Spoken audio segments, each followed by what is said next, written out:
하나님 말씀 마가복음 1장 1절 그리고 마가복음 10장 45절 말씀 같이 보시겠습니다. 하나님 말씀 마가복음 1장 1절 그리고 10장 45절 말씀입니다. 우리 먼저 마가복음 1장 1절부터 같이 읽겠습니다. 시작. 하나님의 아들 예수 그리스도의 복음의 시작이라. 아멘. 그리고 마가복음 10장 45절 말씀으로 함께 가시겠습니다. 같이 읽겠습니다. 시작. 인자가 온 것은 섬김을 받으려 함이 아니라 도리어 섬기려 하고 자기 목숨을 많은 사람의 대속물로 주려 함이니라. 아멘. 우리 등마루는 이 대강절 기간 간절한 기다림으로 라는 영적인 주제로 이 사복음서와 연결되는 우리 수요 성경 아카데미를 함께 나누고 진행하고 우리가 달려가고 있습니다. 이제 우리 앞에 다가오는 성탄절이 저 멀리 있지 않고 가까이에 있습니다. 이 대강절 지난주에 말씀에서 나누었듯이 우리에게 지금 이 순간 가장 필요한 것은 어떻게 보면 물질도 우리의 성공도 우리의 건강도 이 모든 것을 넘어서신 예수님이시라는 것을 다시금 깨닫게 드립니다. 우리의 영적인 필요, 우리의 영적인 소망, 갈망이 예수님이 되기를 간절히 축복합니다. 예수님을 우리의 지식에서 마음으로, 우리의 마음에서 입술로, 우리의 삶으로, 우리의 입술에서 삶으로 고백하기 위해서 이 복음서들의 개요를 매 수요일마다 함께 정리하고 있습니다. 저도 마태복음을 다 읽고 마가복음을 다 읽고 이렇게 준비하는데요. 목회자지만 그동안 흘려 지났던 말씀들이 새롭고 내 앞에 보여지는 예수님이 새로운 것을 고백할 수밖에 없습니다. 오늘 사복음서와 연결되는 대강절 수요 성경 아카데미 우리 세 번째 시간으로 이 마가복음 개요를 함께 공부하면서 이 마가복음이 우리에게 보여주는 예수님, 그 예수님을 우리의 마음속에 함께 품고 잉태하시는 그런 한 주간이 되기를 소망합니다. 첫째, 이 마가복음의 저자는 신앙의 큰 실패를 경험하였던 마가 요한이었습니다. 이 마가복음의 저자는 신앙의 큰 실패를 경험하였던 마가 요한이었습니다.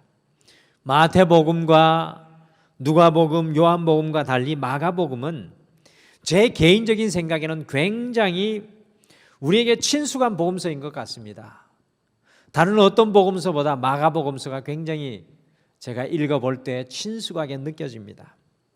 왜냐하면 마가복음을 기록한 저자를 거의 모든 이 초대교회 교부들이 마가로 지목하기 때문에 그렇습니다.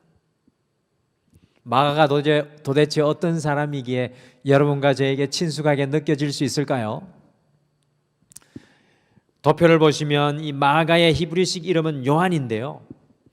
이 마가는 사도 바울과 그의 삼촌 바나바와 1차 전도의 여행을 떠났던 사람으로 여러분들 사도행전 말씀을 보시면 터키의 무시무시한 산들을 보고 전도 여행을 포기하고 그들의 동력자 사도 바울과 바나바를 버리고 도망하고 예루살렘으로 돌아왔던 사람이 마가입니다.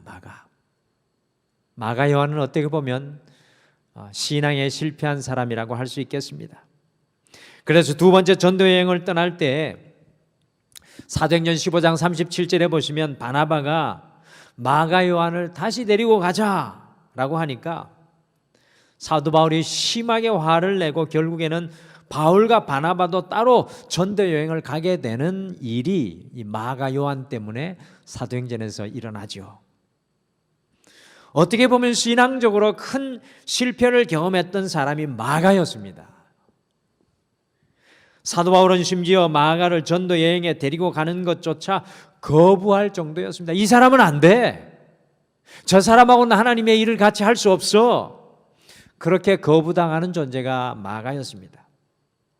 그런데 놀라운 것은 신앙의 큰 실패를 경험했던 이 마가를 누가 품어주었습니까? 베드로가 마가를 품어줍니다. 여러분들, 베드로는 어떤 사람이었습니까? 성경 말씀을 보시면 베드로 역시 신앙의 큰 실패를 경험했던 사람, 가룟 유다 못지않게 큰 아픔을 경험했던 사람이 사도 베드로였습니다. 결국 베드로를 통해서요, 마가가 든든한 제자로 성장하게 되었습니다.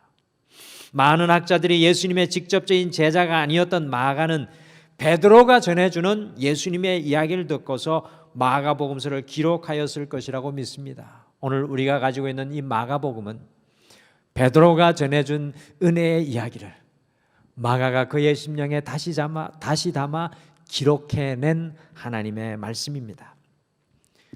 어떻게 보면 은혜가 되새김질되고 또 되새김질되어서 어떻게 보면 우리와 같은 연약한 한 사람의 제자를 통해 예수님이 고백되니까 우리에게 친숙한 한 복음인 것 같습니다. 이 마가복음이 여러분들 읽어보시면 참 친숙합니다. 신앙의 큰 실패를 경험하였지만 주님의 은혜로 회복된 사람들이 바라본 예수님의 이야기입니다. 실패했어도 주님 바라보고 다시 일어난 복음서가 마가복음입니다. 그러니 더 친숙하고 실제적인 복음의 말씀이 마가복음입니다. 여러분들, 마가복음을 읽으시면 모든 이야기의 주인공이 우리인 것처럼 느껴집니다. 마가복음이 그렇게 정말로 우리에게 친숙하게 쓰여졌습니다. 읽으시면서 모든 말씀의 주인공을 나로 착각할 수도 있습니다. 특별히 저는 마가복음 10장 17절에서 22절에 나오는 이 부자 청년이 어떻게 하면 영생을 얻으리일까라고 이야기했을 때 우리 주님께서 한 가지 부족한 것이 있나니 하면서 그 한 가지 부족한 것을 넘어서지 못하고 근심하고 돌아서는 그 장면을 통해서 이 베드로의 자아상, 마가의 자아상, 그리고 제 자신의 자아상, 또 우리 모든 성도들의 신앙의 자아상의 모습을 발견하게 되었습니다.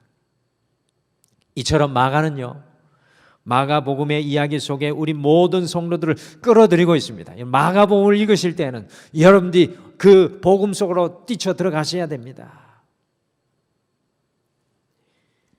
여러분들, 마가복음의 기록 목적은 앞에 보시면 함께 읽으신 마가복음 1장 1절과 같이 첫 번째는 하나님의 아들이신 예수 그리스도를 증거하는 것입니다. 하나님의 아들이심을 마가복음은 예수님에 대해서 처음부터 끝까지 증거합니다. 그래서 마가복음 1장 11절에서 예수님이 세례 요한에게 세례를 받고 물에서 올라오실 때 하늘에 열려서 하늘에서부터 이는 내 사랑하는 아들이라는 하나님의 음성이 예수님에게 들려오지요. 그리고 마가복음 9장에 변화산에 올라가셔서 예수님이 변화되시는데요, 신옷을 입고 변화되셔서 모세도 엘리야도 그곳에 함께 할 때에 하늘에서 또 들려옵니다. 이는 내 사랑하는 아들이라. 예수님께서 하나님의 아들인 것을 하나님께서 직접 말씀하십니다. 그리고 두 번째 기록 목적은 이사야 53장의 말씀과 같이 예수님을 우리를 위해 고난받는 종으로 증거하십니다. 예수님이 고난받으시는 종으로 증거하십니다. 이 마가복음은 이게 참 드라마틱합니다. 뒤에 가면 제가 더 자세하게 말씀을 설명해 드릴 텐데요, 이 마가복음은 이사야 53장을 배경으로 고난받는 종, 이 고난받는 종, 영어로는 The Suffering Servant, 이 고난받는 종을 예수님으로 증거합니다. 우리를 위해 대속물이 되신 예수님을 이 마가복음은 정말 자세히 기록합니다. 또한 세 번째로 베드로가 실패한 것을 경험삼아 마가가 실패한 것을 경험삼아 진정한 제자는 어떤 사람인가 제자도에 대해서 가르쳐 줍니다. 이 제자도에 대해서 어떤 복음서보다 더 깊이 가르치는 말씀이 바로 마가복음입니다. 마가복음의 특징은 4개의 복음서 중에 가장 짧은 복음서입니다. 그래서 이 새신자라고 생각되고 말씀에 좀 굉장히 말씀을 처음 대하는 사람이라고 생각하는 분일수록 마가복음을 먼저 읽으셔야 됩니다. 그리고 학자들에 의하면 가장 먼저 쓰여진 가장 오래된 복음서라고 합니다. 마가복음이 제일 먼저 쓰여졌다는 이야기입니다. 무엇보다도 예수님의 행적 곧 기적들을 강조하여서 이 짧은 복음에서 기록해 놨기 때문에 예수님의 많은 행적들이, 기적들이 다른 어떤 복음서들보다 많이 나옵니다. 어떻게 보면 마태, 마가, 누가, 요한복음에 나오는 그 기적들 반이 그 세 복음서에 나온다면 나머지 반이 마가복음서에 나오고 있습니다. 여러분들, 마가복음이 가장 먼저 쓰여졌기 때문에 마태와 누가는 마가복음을 참조해서 그들의 복음을 기록했습니다. 그래서 마태복음을 읽어보시면 마가복음의 이야기 위에 자신의 고백을 담아놓고 있습니다. 누가도 그렇습니다. 그러니 가장 기준이 되는 복음서가 마가복음입니다. 그래서 사복음서를 어떤 것을 먼저 읽어야 됩니까? 라고 저에게 물어보신다면 저는 마가복음을 제일 먼저 읽어보십시오. 이게 우리가 줄 설 때 기준하는 그 기준이 되는 복음이 바로 마가복음입니다. 큰 실패를 경험한 신앙인인 베드로와 마가가 기록한 것이 가장 드라마틱한 복음입니다. 여러분들 읽다 보면 1장을 읽었는데 16장이 금방 끝납니다. 정말입니다. 오늘 저녁 읽어보십시오. 1장 읽었는데 16장이 금방 끝납니다. 특별히 많은 학자들이 마가복음은 마가가 로마에서 핍박받았던 초대교회 성도들을 위해서 AD 55년에서 65년 사이에 쓰여진 복음서라고 합니다. 제가 볼 때는 AD 65년 그 상간으로 쓰여지지 않았을까 많이 생각됩니다. 큰 신앙의 실패를 경험하였던 마가가 전해주는 복음서가 여러분들 신앙의 큰 위기 속에 있었던 로마의 그리스도인들에게 얼마나 큰 힘이 되었을까요? 여러분들 AD 70년이 되면 유대인의 박해가 극에 달해서 예루살렘 성전이 AD 70년이 되면 완전히 무너집니다. 그러니까 로마에 있었던 성도들이 얼마나 큰 박해 속에 있었을까요? 마가복음의 모든 이야기 속에 여러분과 저 자신의 모습을 발견하고 우리도 넘어지고 실패하고 좌절하지만 이 베드로와 마가와 같이 주님으로 일어나 우리의 실패와 좌절이 오히려 하나님께서 역사하는 시간, 위기가 하나님의 기회라는 놀라운 은혜를 여러분들 마가복음을 읽으시면서 여러분들도 선포할 수 있게 되기를 바랍니다. 2000년 전 가장 큰 위기 속에 있었던 로마의 초대교회 성도들에게 쓰여진 복음서입니다. 2021년 어떻게 보면 이 마가복음이 우리에게 예수님을 발견하는 데 있어서 제일 먼저 가까이 있는 복음서가 아닐까 생각합니다. 둘째, 마가복음은 갈릴리에서 예루살렘으로 향해 가시는 예수님을 묘사하고 있습니다. 갈릴리에서 예루살렘으로 향해 가시는 예수님이 마가복음 1장에서 16장까지 묘사되고 있습니다. 마가복음은 지리적으로 갈릴리에서 예루살렘으로 한 발자국 나아가시는 모습을 우리에게 보여주고 있습니다. 앞에 보시면 오늘 우리가 한 장으로 이렇게 기록할 전체 도표, 이 전체 도표가 있는데요. 전체 도표를 한번 보여주시죠. 이 전체 도표 맨 위쪽에 보시면 이 지리적으로 갈릴리에서 예루살렘으로 한 발자국 나아가시는 예수님의 모습이 이 마가복음 전체의 모습입니다. 이 갈릴리에서 예루살렘으로 가시는 장면을 세 부분으로 나누어서 마가는 우리에게 보여줍니다. 마가는 예수님의 행적을 세 부분으로 나눕니다. 갈릴리에서 예루살렘으로 나아가는 그 노정이에요. 첫 번째 부분이 마가복음 1장 1절에서 18장 21절까지입니다. 여러분들 첫 번째 이렇게 박스로 나눠진 부분이 마가복음 1장 1절에서 8장 21절까지고, 두 번째 부분이 마가복음 8장 22절부터 10장 52절까지입니다. 그리고 세 번째 마지막 부분은 마가복음 11장 1절부터 16장 마지막까지입니다. 그래서 첫 번째 부분인 마가복음 1장 1절부터 8장 1절까지는 주로 갈릴리에서 하나님의 아들이신 예수님이 어떤 분이시고, 이제 이 부분입니다. 앞에 보이는 도표, 이 부분 어떤 분이시고 그 예수님께서 우리를 어떻게 섬기시는지 마가복음 1장 1절부터 8장 21절까지 첫 번째 부분에는 보여주고 있습니다. 여러분들 시간적으로 따지면요, 1장부터 8장 21절까지의 내용은 예수님의 공생의 3년의 시간이 포함되어 있습니다. 다시 말씀드립니다. 1장 1절부터 8장 21절까지는 예수님의 공생의 시간 3년이 집약되어 있습니다.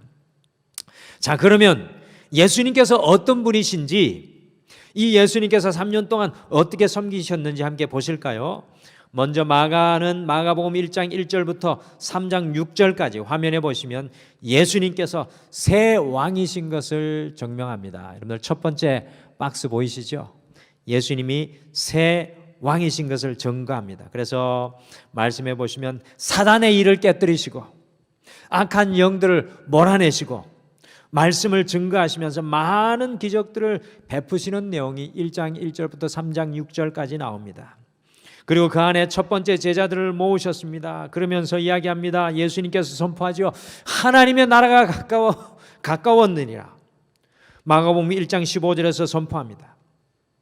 그런데 예수님께서 이렇게 새 왕이신 것을 드러내고 보이셨을 때 유대인 지도자들이 새 왕으로 오신 예수님을 마가복음 3장 6절에서 거부하고 있는 것을 봅니다. 유대인들이 제일 먼저 예수님이 새 왕이신 것을 거부하고 나서고 있습니다. 첫 번째 부분의 두 번째인 마가복음 3장 7절에서 6장 6절까지 중간의 박스입니다. 마가복음 3장 7절에서 6장 6절까지는 하나님의 아들이신 예수님께서 새 왕국을 보여주십니다. 첫 번째는 예수님께서 새 왕이신 것을 보여주고 있고요. 두 번째는 3장 7절에서 6장 6절까지 새 왕국을 보여주십니다. 이 새 왕국을 이루어갈 새로운 이스라엘을 상징하는 12제자를 선발하고 세우십니다. 또한 특별히 이 4장에서 하나님의 나라에 대한 비유를 가르쳐 주시면서 마가복음 4장 31절에서 하나님의 나라는 겨자씨와 같은 작은 것에서 시작된다는 것을 말씀하고 있습니다. 4장 말씀에는 비유의 말씀이 나오는데요, 하나님의 나라는 겨자씨와 같은 작은 것에서 시작된다고 합니다. 그런데 이 새 왕국을 시작하는 예수님을 마가복음 6장 6절에 보시면 예수님의 고향 사람들이 거절합니다. 새 왕국을 시작하는 예수님을 거절하는 예수님의 고향의 사람들의 반응을 보여줍니다. 이 첫 번째 부분의 마지막인 마가복음 6장 7절에서 8장 21절에서는요, 하나님의 아들이신 예수님께서 새로운 질서를 주시는 것을 보여주고 있습니다. 여러분들 첫 번째 부분에 새 왕이신 예수님, 새 왕국을 가져오시는 예수님, 그리고 새로운 질서를 주시는 것을 마가복음 6장 7절에서 8장 21절에 보여주고 있습니다. 6장 7절에서 8장 21절 사이에는 예수님께서 물 위를 걸으시며 통과하는 모습이 마치 모세가 홍해를 건너는 모습과 같은 것을 표현합니다. 그리고 예수님께서 5,000명과 7,000명 군중을 먹이시는 장면이 만나와 메추라기로 이스라엘 백성들을 먹이는 모세를 연상케 합니다. 그리고 유대인들의 율법을 자세히 풀어서 설명해 주시는 예수님이 이 율법을 이스라엘 백성들에게 주었던 모세를 떠올리게 하죠. 그래서 하나님의 아들이신 예수님을 새로운 모세, 곧 헤롯과 바리새인들이 다스리는 질서가 아니라 새로운 질서를 주시는 영적인 모세가 예수님이신 것을 마가는 말씀하고 있습니다. 그런데 문제는 이런 예수님을 가까이에 있었던 제자들조차도 마태복음 8장 18절에 보시면 깨닫지 못하고 알지 못합니다. 여러분들 이것이 굉장히 중요합니다. 첫 번째는 유대인의 지도자들이 예수님의 이 새 왕이신 것을 거부합니다.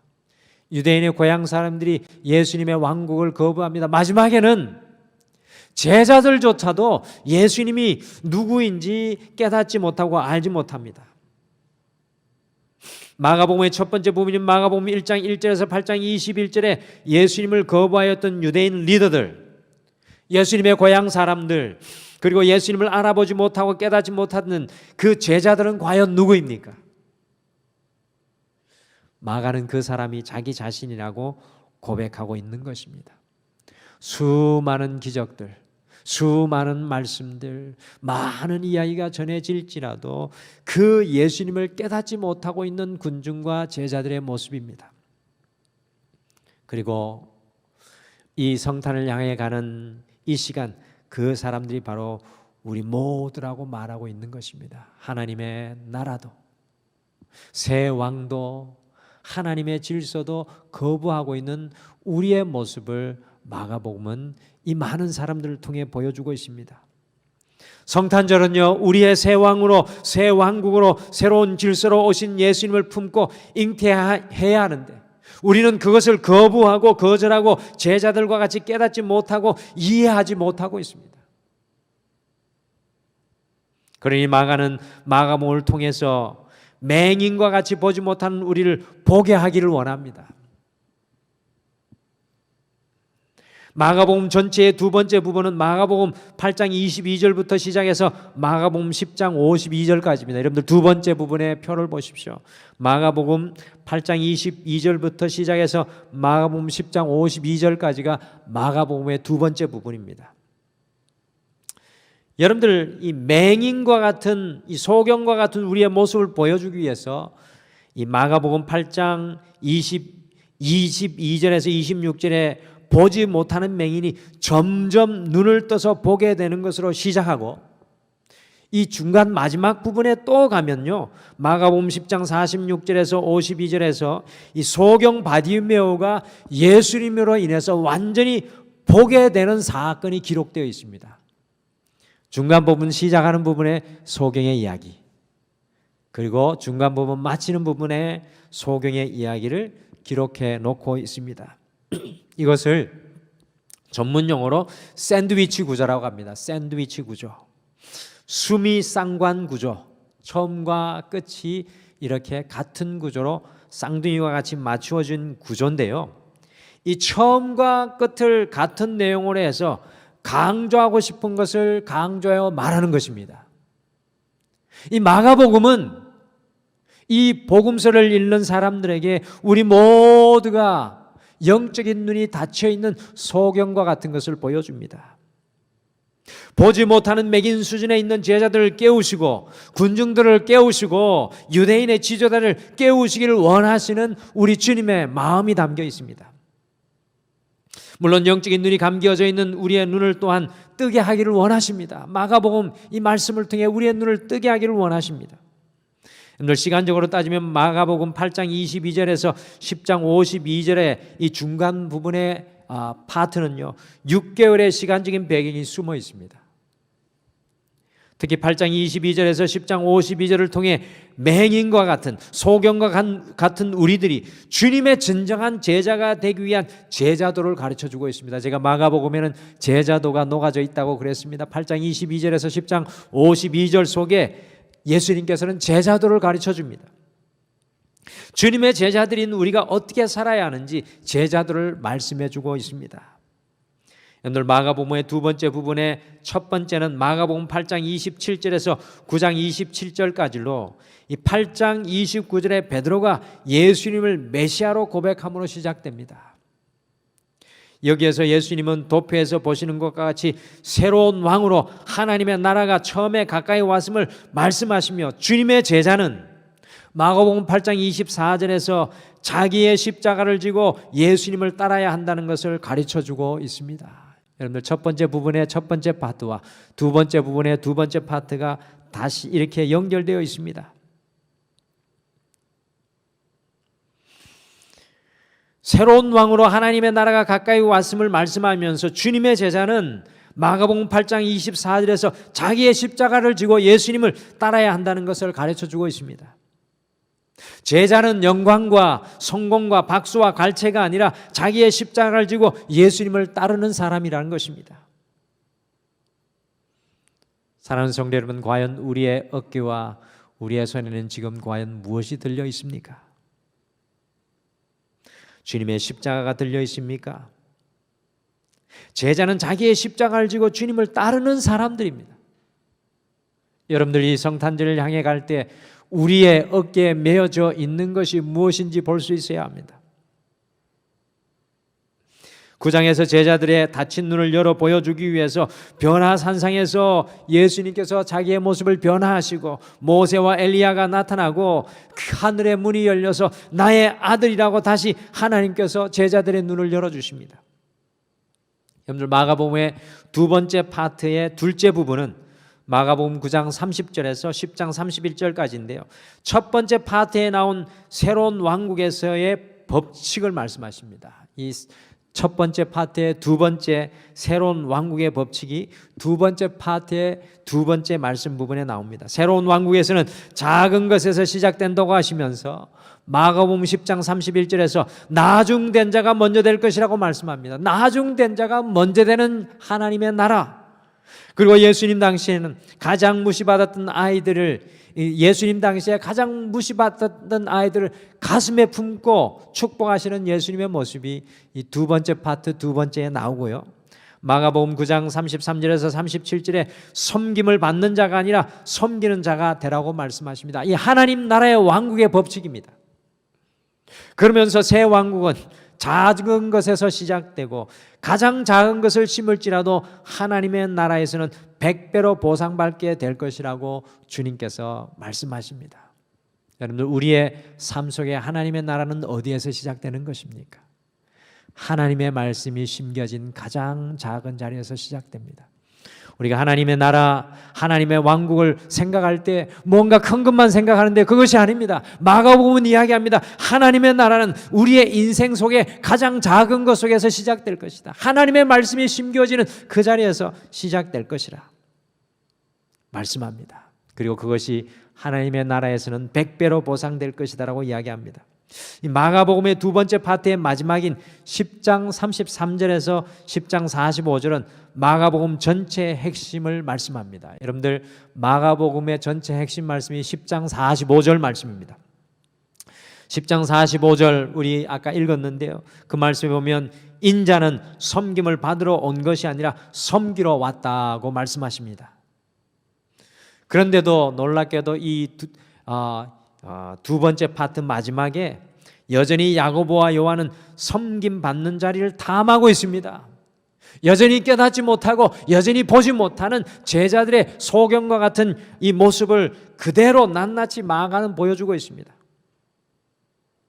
곧 제자는 주님의 마음으로 섬김의 자리에 서 있는 사람임을 예수님은 보여주고 있습니다. 예수님은 마가복음 두 번째 파트에서 첫 번째부터 마지막까지 계속해서 유대인의 지도자들에게 잡히시고 십자가에서 고난을 당하고 죽으실 것을 3번 반복하시면서 진정한 제자 되어서 가르쳐 주시지만 제자들은 끝까지 이해하지 못하고 있습니다. 이 중간 부분에서 예수님은 3번이나 자기가 십자가에 못 박혀 죽을 것을 이야기하시면서 제자들을 3번씩 가르쳐 줍니다. 그런데 제자들은 그것에 대해 이해하지 못하는 영적인 소경의 모습입니다. 마가는 처음에 소경의 기적과 마지막에 소경의 기적을 통해서 우리에게 말씀합니다. 우리의 닫힌 눈을 열어 새 왕을 보고 새 왕국을 보며 새로운 질서를 보며 주님의 진정한 제자로 변화될 것을 초청합니다. 여러분들 마가복음은 우리의 인생 속에 역사하시는 새 왕을 보고 우리의 인생 속에서 시작되는 하나님의 나라를 보고 우리의 인생 속에 심겨진 하나님의 질서를 보며 주님의 진정한 제자로 변화될 것을 초청합니다. 사랑하는 성도 여러분, 여러분과 제가 나아가야 할 방향은 이 대강절 어디입니까? 우리의 갈릴리에서 주님의 십자가 미친 예루살렘입니다. 여러분의 갈릴리에서 주님의 십자가 미친 예루살렘까지 나아가셔야 됩니다. 우리가 섬김받는 교만의 자리에서 주님처럼 섬기는 겸손의 자리, 우리의 십자가를 지고 주님을 따르는 자리, 하나님의 말씀이 가장 작은 것 같아 보일지라도 그 말씀이 심겨지는 자리, 그 자리까지 나아가야 합니다.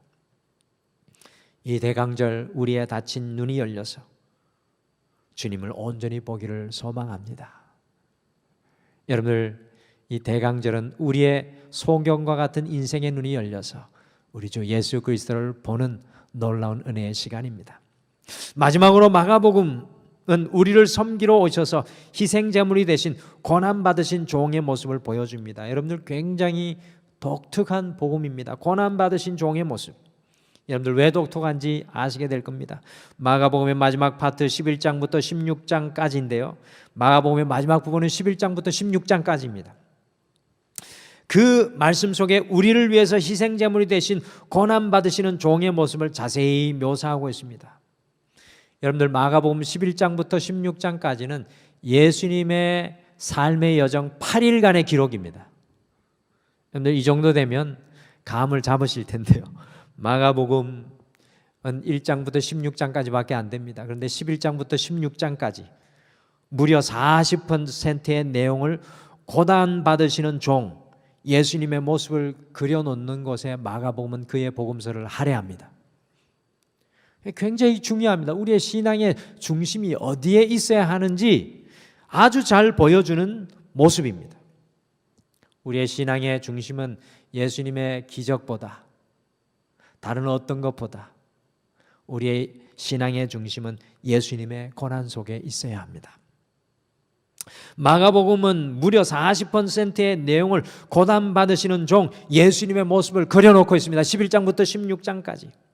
그만큼 우리를 위해 고난받으신 종을 강조해서 보여주고 있습니다. 이 고난받는 종이신 예수님은 11장 1절부터 11절에 보시면 왕으로 오시지만 아주 독특한 왕이시죠. 백마나 흑마를 타고 오는 왕이 아니라 겸손하여 어린 나귀를 타고 오는 왕의 모습입니다. 이런 왕이 도대체 어디 있습니까? 그 고난받는 종이 11장 12절에서 12장 44절까지 새로운 율법을 주십니다. 하나님의 말씀을 새롭게 다 풀어주시고요. 13장 전체에서는 고난받으신 종이 예언자로 종말의 때를 예언하시고요. 마지막으로 그 고난받으시는 종이 14장 1절에서 26절에 희생제물이 되실 것을 말씀합니다. 예수님께서 떡이 되어서 당신을 깨뜨리시고 예수님께서 포도주, 물과 피를 다 쏟아 그의 피로 우리를 마시게 하는 예수님인 것을 여러분들 마가복음 14장 1절에서 26절에서는 보여줍니다. 마지막 파트의 두 번째 부분인 마가복음 14장 29절에서 15장 42절에는 14장 29절에서 15장 42절에는 정말 가슴 아픈 장면들이 기록되어 있습니다. 가룟 유다가 예수님을 부인합니다. 3년간 함께했던 모든 제자들이 예수님을 다 버리고 도망합니다. 그리고 마가복음의 두 번째 부분에서 세 번씩이나 죽음을 강조하여 가르치며 제자들을 가르치신 것에 반해서 베드로가 예수님의 제자도에서 세 번씩이나 6개월 동안 배우고 또 훈련되었지만 세 번씩이나 예수님을 부인하는 장면, 앞에 부분과 굉장히 이렇게 연결되어 우리의 눈에 보여집니다. 여러분들 얼마나 가슴 아픈 기억이었겠습니까? 얼마나 큰 신앙의 실패의 자리입니까? 그 옆에서 베드로의 이 이야기를 들으면서 마가는 자신의 실패를 또한 떠올리며 눈물을 흘렸을 것입니다. 그리고 유대인들이 예수님을 고발하여 로마인들이 예수님을 사형에 처하였습니다.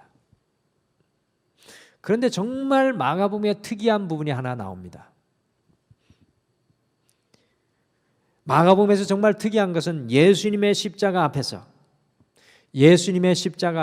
이 사람은 하나님의 아들이십니다라고 마가복음 15장 39절에 누군가가 고백합니다.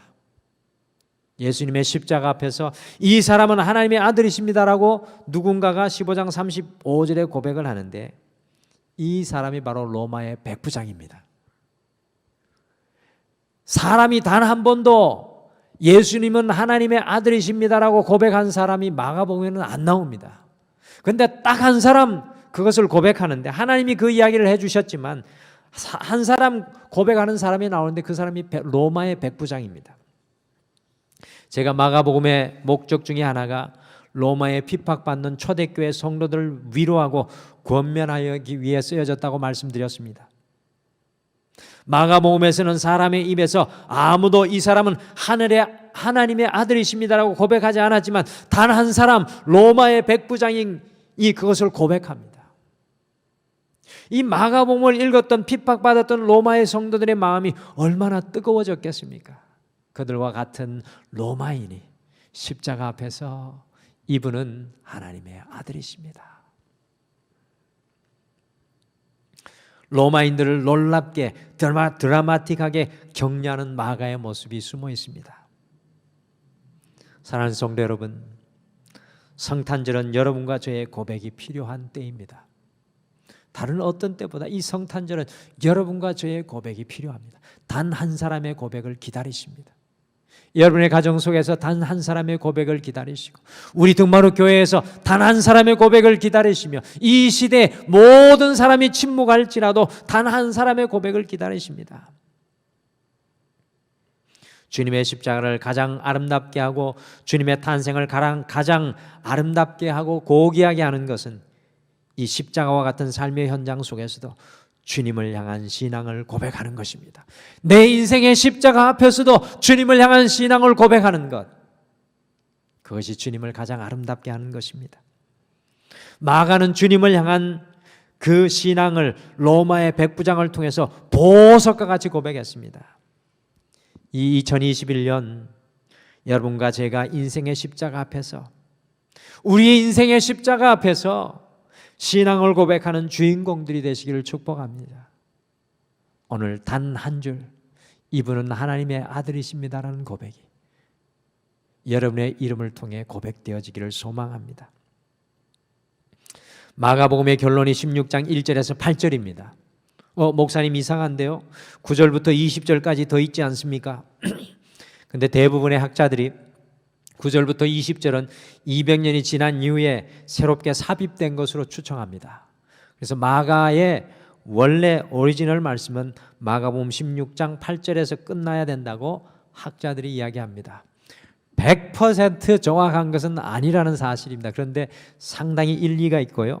여러분들 성경에 보면 9절부터 20절까지는 초기 사본에는 나오지 않는다고 기록되어 있을 것입니다. 저도 8절까지가 마가의 오리지널 원래 복음이 아닌가 그렇게 생각합니다. 근데 8절에 마가복음이 어떻게 끝나고 있습니까? 이것도 아주 마가의 드라마틱한 기록입니다. 여자들이 예수님이 누워 계신 빈 무덤에 찾아갔을 때 천사가 6절에서 말하였습니다. 너희가 십자가에서 못 박히신 나사렛 예수를 찾는구나. 그가 살아나셨고 여기 계시지 아니하니라. 보라, 그를 두었던 곳이라. 이 말을 들은 여인들은 8절에 보시면 몹시 놀라 떨며 무서워하여 아무 말도 하지 못하더라라고 마가복음이 끝나버렸습니다.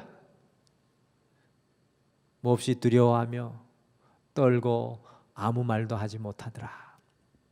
여러분들은 어떻게 마가복음을 이렇게 끝낼 수 있습니까? 정말 특이한 결말이 아닙니까?